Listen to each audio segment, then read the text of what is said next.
Hi and welcome back to another episode of Dad's RC Hangar. Today we are continuing the build with the Max Thrust Riot 2, V2 should I say. We're going to start building the wings. Let's get to it.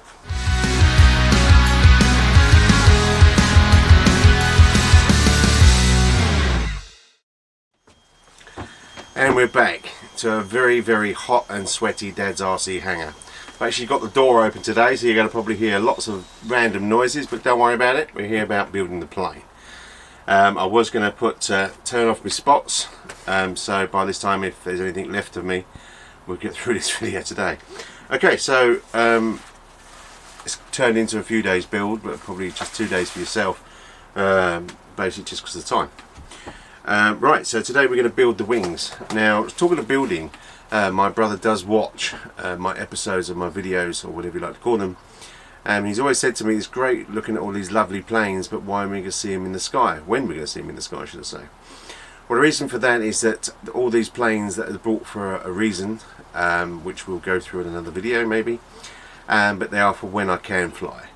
Now, I belong to a club, and also in the UK there's a body called the BMFA, British Model Flying Association, and basically you get it's called an A certificate. You can get a B certificate. A certificate means you are a competent flyer, you are a safe flyer, and you are safe to fly on your own. And this is what I'm aiming for. At the moment I cannot fly on my own, which is probably a good thing because I'm not picked it up as quick as I wanted to. But I've been through some, like a Watt 4 that totally crashed, and then I had the carbon, that's got some issues with it. So now we've gone for another trainer called the Max Thrust, which you will see fly next week. I have a few days off from work. Fantastic, we're going to see and we're going to fly. So, oh, it's hot. Let's get to it. Right, so we have our two wings, and in our pack we have a couple of plastic things that obviously go into the wing, and we have like a wooden spar and a metal rod spar. So these will get fitted in. Now I did look into the Bible, the specs. Let's clean my specs. There you are. Right, okay, so in each wing you've got one hole, a round cylindrical hole, and a rectangular hole. So the rectangle, whatever. One of them, it's too hot for me. Anyway, that pushes in and it should hopefully stop. It does. So that stops, you can't go any further. So that's the wood in the rectangle hole. And in here you've got like a tube that fits the rod. And that looks like it goes halfway. It does. So that's half and half. So that's pretty simple. I mean, this is so simple to build this plane. So that should go into the other hulu, into the tube. He says, there you go, and then the rectangle spar goes into there. Just flip it over, make sure we don't catch these cables. Give it a squeeze in, and boom, we're done. And that's pretty darn good. So we get our plastic bits. Now I know one fits in the front, and there's a special way, and one fits in the back, like so. There you go. That's pretty straight, huh? It's pretty cool. I suppose you can glue these together. I think I might glue the actual plastic bits on, because obviously I'm going to take the wing off this and have it as one. I'll keep the bubble wrap just to stick over it to give it a bit more safe in the car. But I think we'll actually glue these on. Now I won't glue them on, excuse me, I won't glue them on until they're on the plane maybe. Because they, you know, if you don't glue them down, well, my dear, if you glue them down correctly and hold it, that would be pretty good. Yeah, that is the wing. I mean, you know, you could probably build this plane without any sort of like modifications, apart from the modification they tell you to do, within a couple of hours, hour maybe, if it depends if you're taking your time. So yeah, we can glue this together. So I'm going to bring the fuselage that we prepared earlier. See, this is not the right rear angle for putting this in, but basically, you know, once all the cables go in there, okay, this is a terrible angle to be, it just fits in the front there, squishes down, and boom, you're on. That is the wings on the plane. We've got those screws, so we've got our long bolts. You get 3 of these. One screws into there, one screws into there, and one screws in the back, which we'll do in a little while. I'm wondering when to glue these. I suppose I'm going to use some different glue. I've got a couple of glues, but this one is Hobby King actually. It's called Super Gold Foam Safe. It's a bit like super glue. It's very strong. Thin glue in 5 to 10 seconds, instant cure. Because that's what I'm looking for really, just something to hold it in, not to bond in, so when you're moving it about it doesn't fall out. So let's take that off now. I did make sure beforehand, when I had my transmitter in there, if you saw, remember the other day, that there was enough room for the wing to push in, he says. But I haven't screwed it down yet, so who knows, who knows. So I think what I'll do is we'll get this up, and we'll put a bit of glue in there, I think. Put some pliers here. But so, you know, I could have carried this on, I suppose, in the other video, but no, I don't like to rush. So I reckon if we put a bit of glue in there, it's a very runny glue. So I think, yeah, let's put a bit on the sides and around. A bit on the sides and around. I think can you see me doing that? I can't really tip it because the glue would tip. I'm just putting it on the inner surface. Now this is 5 and 10 minutes to cure, or was it seconds? Seconds. 5 to 10 seconds. So the clock is ticking. So and now there is a way that these go in. That's it. I've stepped the plane. There is a way, and it goes a certain way. So you know, careful which way you go in. Right. So if I push that down, try not to stick my hands. Make sure that the wings are level when you're doing this. You know, as I say, you can use foam tack and all sorts of wonderful stuff, but this is good for me. It's just to stop it from falling out when I've got it in the car, take it out of the car. The last thing you want to do is lose something that you actually screw. It's always good to keep that to keep it there. Right, okay, so that's going to stick my fingers properly. So I think I'll probably stick the back one when I actually stick the plane, screw the plane down.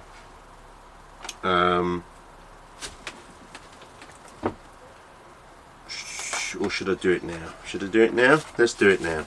Why not? What's the worst can happen, he says. Right, okay, so there's a couple of surfaces on here.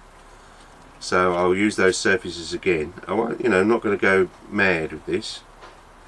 Just on the surfaces. Literally, you know, I mean, for all intents and purposes, you could use something, other random stuff. I don't know, some... sorry, it's mega hot at the moment. Those of you in the UK, you understand what I'm saying. Okay, so I'm going to hold the back of the wing to keep it level and just push this in. It's just 5 to 10 seconds time, I guess. Yeah, so, you know, a big shout out to my brother Nick. Thank you for watching. I don't get to see him at all, really. Both busy people, but it's nice that we keep in touch this way. So he runs a supercar or custom car or Subarus, lots of Subarus. He does big rallies. I'll have to find out more and let you know if you're into your cars. I'm into my cars, but I love my planes. Yeah. Not as expensive as Subaru parts, I would have thought. So I'm just looking over this wing. I mean, it's pretty cool. It's good. I think it's such a great thing that they've put the decals on. I'll keep these away because I keep stabbing the wing, making my own holes. I mean, people say you can put these in hot water and it brings the foam back out again, or even a hairdryer. If it's not that much damaged, the foam will pop back to its original shape. So I always wondered if you've got like an iron, you know, the clothes iron, and just steam it when it comes back. I don't know, give that a go. Don't really want to give it a go on this because I'll end up with a big iron mark, a big burn mark. You can imagine that, couldn't you? We could call it the Iron Bird. max thrust iron. Yeah, okay, crazy stuff. Whatever. Okay, that seems to stick, and it's stuck, stuck level, which is good. Okay, now I don't want to make sure there's no sticky stuff. 5 to 10 seconds, that's good. Right, now these little diddy cables that go for the LEDs, I mean, they're going to be, I mean, I've got the smallest fingers, little chubby checkers, so I was actually thinking of cutting these and putting a different connector on to join these together, you know, so that stays in there. But we'll see. We'll see. Okay. Right, I'm going to move things around, and I'll be back in a second.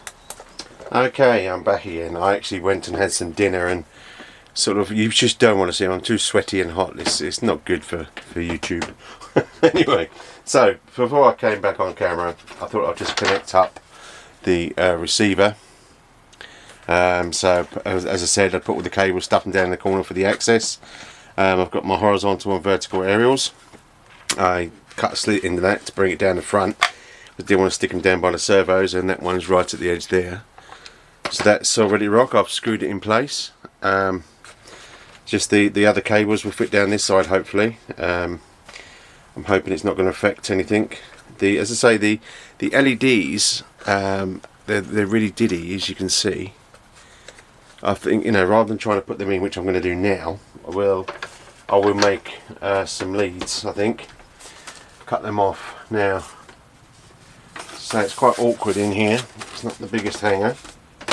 So basically, I'm going to. I also put on here. I'll tell you, when you get this, because the. Just better make sure I put that round the right way. I did. Yes, probably blow things up. Did I put that in the wrong hole? No. Right, okay, so the ailerons, obviously, I didn't know which way was minus and which way was plus, or signal, or ground and signal. So I actually put a little, kind of like a minus mark there, just so I knew where they plugged in.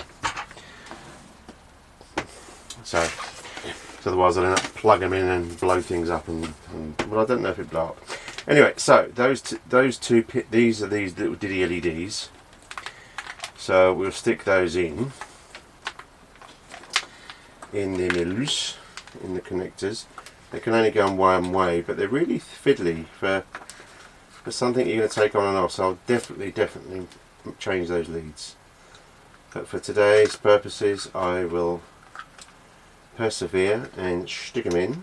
They only go one way. But me being a bit of a blind git as it is, not good. So stick them in so they're nicely seated. Pop, pop. And doesn't matter which way these go around because they're split here, as long as you get the minus in the correct, or the signal in the right. It's the same. This is, and that one, and then that one. So I don't know if you can see over my shoulder, but probably not.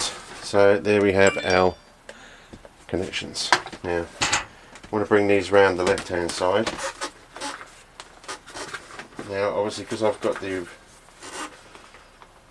receiver there, I'm going to have to make a little kind of snake or something, otherwise I'm going to end up down on the top. But that should be nice and seated, which it is. Hopefully not snagging any cables. So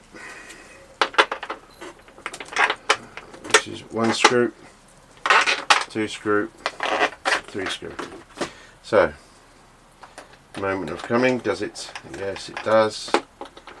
This one, yes it does. So basically they are screwing in where they meant to. So I'm not going to go mega hard because I'm going to take this off in a little bit and play with my cables to make them into a nice little loom so it doesn't get snagged. But I mean, there's no rush. Not going to over tighten these. That's flat at the back. That's nice and flat at the back. Look at that. That is built. That is built. Right, so I'm going to hang this arse off the back, as they say. Hopefully it won't fall back, it just makes it a lot easier to see what you're seeing, I'm seeing. Right, I haven't painted the cowl. I'm going to do that, but it's got really hot. So this is an extension that I could have used but it's got the other way around, so I didn't use that as mine anyway. But my little pack of goodies that we'll show you one day. The prop, excuse me, I'm just going to stand. Now the prop, it comes like built, and it has 2 screws that come off, obviously, and then you've got a little nut on a washer, and the prop, and it's a 12x6. So that goes on the shaft like so. Put this the right way round. Just think that's the right way round. It goes just in. There's little 2 pins here. There's little sticky outs, and the prop just goes. It stops it. Now, trouble is, I can't change this now for a master air screw because it doesn't fit. It doesn't fit the spinner. The spinner's got a special shape for this, so you have to fly with this. Is what it is. But that will go on there. I mean, once you've done one prop, you've done them all. That will go on there. We'll tighten it up. As I say, I'm not just going to show you quickly how it goes on. I think that's the wrong way around. But let's just leave that on there for now.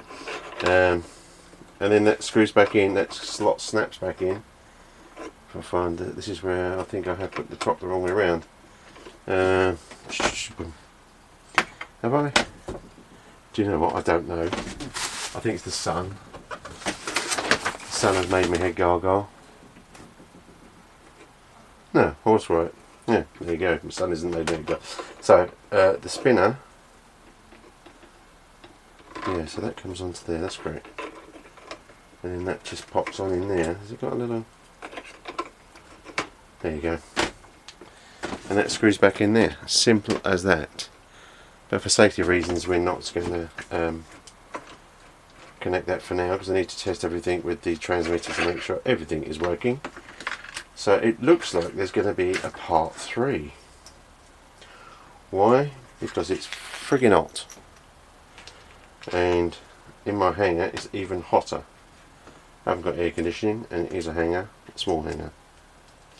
But I want to paint my cowling, and paint it sort of a luminous green, so I can see the front when it's flying towards me, to help me get the there is a word for it, the rotation of the plane, so you know where the back is and the front is. And obviously it's got a lovely red tail, and it will have a nice shiny cowling. I've put glue into that hole, so then I've drilled a little hole so the screw should fit nicely in there.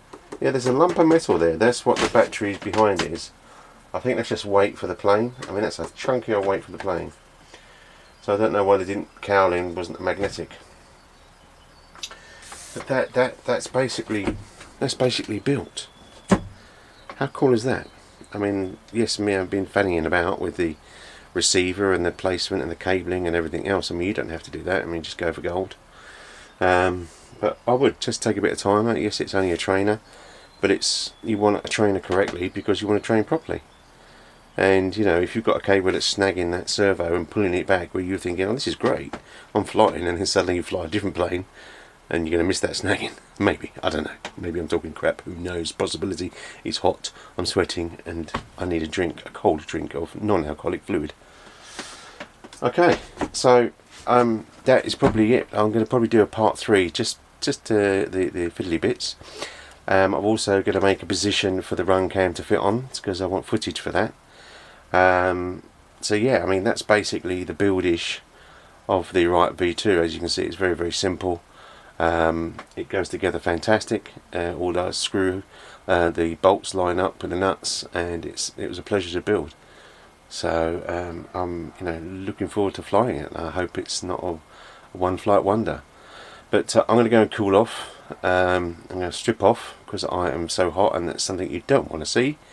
Every time I strip off at the beach, I get Greenpeace screaming at me saying, "Save the whale." Anyway, on that note, keep flying and be safe, and I'll see you soon. Ta-ra now.